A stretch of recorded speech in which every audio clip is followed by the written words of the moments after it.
4 or 5 or whatever we were then. So all the young people who are listening, please take note. But the pride was that we put this CD together, and really in the hope that we even named this thing called the Cultural Heritage Series, and we did Sufi, and with Amir Khusro and Pulana, loads of lists of things we had ideas ready, poets ready. And I was really hoping that a number of people would take on this. And people would come and ask, how did you make it? We said, sit down and listen, we'll tell you how it's done. Because I thought it was a whole horde of people. Yes. And at that time, later on, when I was the head of the new media department at Hamdard University, I went to Indus Valley and said, listen, if you can get our IT boys together and new media boys together and your artistic and graphic designers together and put together a small cooperative, which these students own and set up as a company, I will guide them. Let's get out a whole series of this, and then we'll try looking for funds. Neither seemed to be there. The Hamdard was interested, but Indus Valley certainly was not in that. So we lost out, I think, on that. To this day, from the first CD, which has got a lot of acclaim, which now doesn't run on most new systems, because obviously it's programmed for Windows 3.1 or whatever it was, 98 or whatever. But there are things it won't run on. And there are things where obviously we could do better now because we had to reduce, compress. There was no MP3, there was no MP4, there was no video compression, audio compression. And here we started off with an hour-long fairs. It ended up, and people generally ask, how long is the CD? Well, it's not able to say how long, because it depends on how much you view, and how long is this text in number of minutes is rather difficult, unless your reader's disgust and can time each thing to say 17 minutes reading material or whatever. Right. So, but people say that it takes them about 8 to 10 hours at a stretch to go through. That going on one CD, each time somebody would come with a new photograph, a new idea, and say, oh, let's put this in. Then Salima and family opening up their home to us, are getting archives, are getting stuff like Faiz's childhood stuff. It was really fantastic.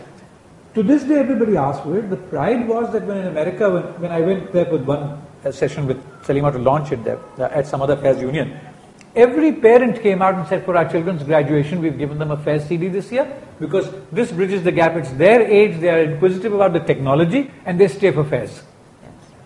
A lot of people started taking it as gifts instead of onyx and leather. Right. And so it was probably that was also because it was lighter to carry. but at the end of the day, what happened was that we were also losing out an audience. All the Faiz lovers had no access to computers. Yes. All the computer lovers had not interested in Faiz. We finally did manage to get the computer lovers to look at Faiz, and there has been a revival in the younger generation of getting to know about your culture.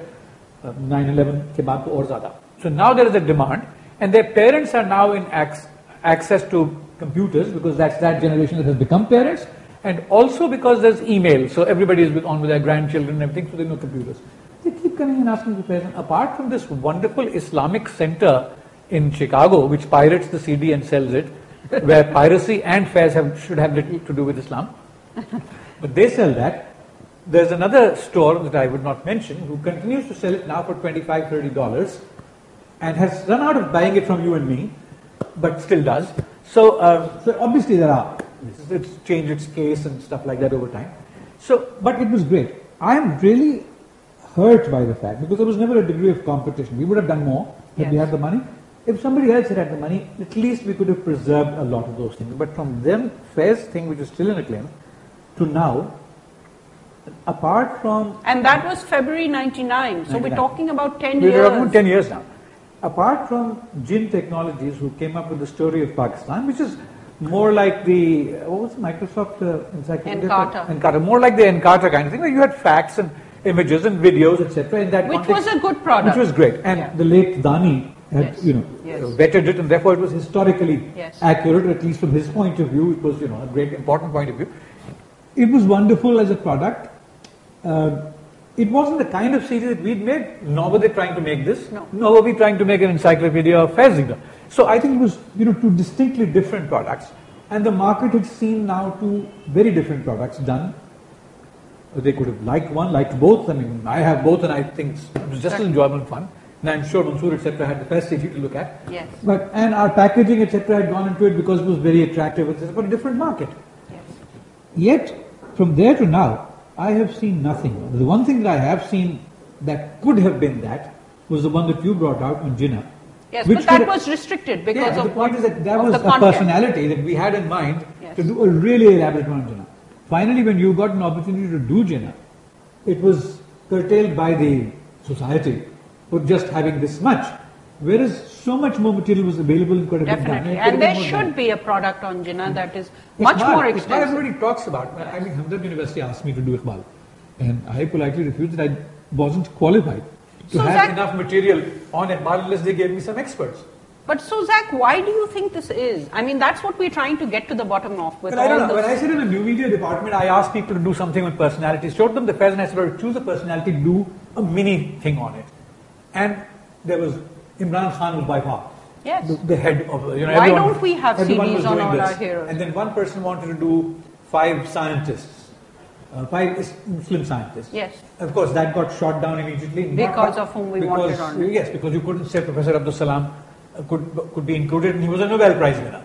And he said, how can I do something about scientists from Pakistan or Islam without... So we said, well, stick to Pakistani scientists, not Muslim scientists. I mean, that's only a technical problem now. So Pakistani scientist, he was a Pakistani. So we had Salim Ulama Siddiqui, him.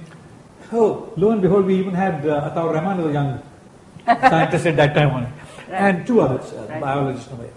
And again, when they were looking for funds to do it elaborately, because I said you can do it as a student with your thesis is nothing. When you want to put it out in the market, then this has got to be authenticated. You've got to contact their families, their history. It's got to be accuracy of dates, which needs money.